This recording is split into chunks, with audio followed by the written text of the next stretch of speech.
So, someone asked, why do I have a dropper loop on my tippet? If you remember the last video where we went through everything, this is the tippet, usually removable, but I put a dropper loop so I can put a second fly. First fly on the end, up about 18 inches, about elbow length, and I have another fly. And then that goes on to my furled leader. If you watch my channel for any length of time, you will know that I put 2 hooks on every rig that I use. It doesn't matter if I'm jug fishing, if I'm using my spinning gear, if I'm using bait casting gear, even my hand lines. I always use 2 hooks. Why? Because 2 hooks means there's twice as much bait in the water, twice as much scent in the water, twice as much vibration, twice as much color, twice as much of everything that it takes to attract a fish's attention and make them bite. I'm not interested in fishing. I'm interested in catching. I'm interested in stocking the freezer with meat. I'm not interested in looking cool. As much as I love the film River Runs Through It, I love that film, but it really romanticized fly fishing and fishing, I think, in general, as opposed to making it a craft that you use to feed yourself. When it comes to multi-species fly fishing, what do I mean by that? I mean having one fly rod or setup that will catch a variety of fish in your waters, in your area. In other words, it's a generalistic approach. And so much of fishing has been, this idea of you gotta have specialized gear for everything. I'm sorry, I'm not a rich man. I don't have money to buy a crappie setup, and you got a crappie setup, and you gotta go buy a catfish setup, and you gotta go buy a bass fishing setup, and then you got your flipping rig for bass, and you got your striped bass setup. The sport fishing industry wants you to buy tons and tons of specialized gear because they make more money at it. The reality is, my entire life of fishing, I have found that it's the generalized gear that catches me the greatest number of fish. Let me read something from you from Doug Stange's Catfish. In-Fisherman did this series of books, and this is book 3 called Presentation, River Strategies from the fly. Doug Stange actually sent me these several years ago when I had started putting some of my products and stuff on LinkedIn, and my fishing floats were featured in In-Fisherman magazine that you see. Yes. Lures for catfish, chapter 6, spinner rigs, cranks, soft baits, and flies.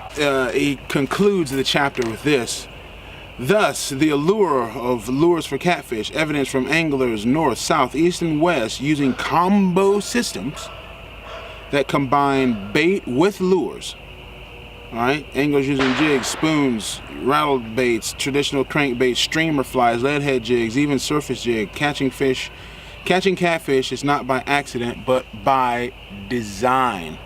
That's why you hear me talking about the system and the tools. And so my vision for fishing is the fly combined with live bait, combined with commercial bait scents from my favorite company. You've seen me talk about them before. All right, fellas, we're about to head out tomorrow, and I don't feel like fooling around, so we're gonna get the Predator Blood Chum on it. So let's open it up. Fishing to me is filling the freezer. So if I'm gonna do that, I'm gonna use any means necessary, as long as it's legal and it's not harmful to health or the ecosystem. I'm willing to do it. I'm not gonna use dynamite to catch fish. 1, that's stupid. 2, it's just harmful. I'm not gonna use electronic, get the electrodes and you shock the fish and catch them. I'm not going to do that. Why? It's harmful. It's dangerous, and I'm not so sure it's harmful to human life, because it's just so dangerous to have that much electricity around that much water. 2, it's illegal, and 3, I'm just not so sure it's really all that great for the fish. The fish are probably all right, and for scientific purposes it's great because the scientists use it all the time. But what do I do? Hook and line, okay, fishing, where you're using relatively small hooks, light line, and live bait. combined with a lure, a fly, and bait scents. Bait scent is going to leave a bait trail in the area. That's going to get fish's attention, just like driving by a bakery. Oh wow, it's a trigger. So it serves as a trigger. The fly serves as a visual unit. It serves to, oh, look at that glittering against the sun there. Or, oh, I'm sensing some extra vibrations over here. And then when they get there, there's a nice juicy maggot, earthworm, or whatever you have on the hook. Bam, and that's what triggers them to bite. Do you want to catch fish, or do you want to look cool? Let me read one more passage and I'll let you go. Yeah, here we go. Dan Gapin, he talks about his method for catching catfish on fly rods. Gapin is experimenting with fly rodding for cats on slow-moving rivers too.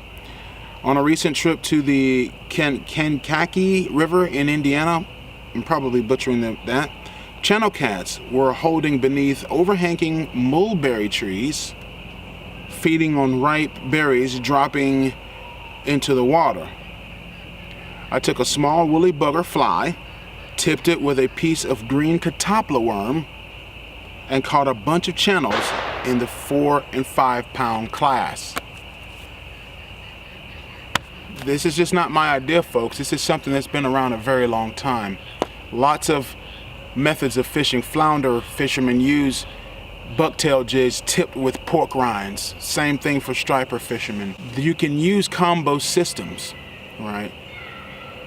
Because I'm not competing, I don't have to obey those rules, and my goals are different. I can fish in a very different way that, quite frankly, is a lot more effective because I'm not restricted by all these rules. Okay, so keep that in mind, and we'll start with the flies on the next video, and I will see you, I guess, probably.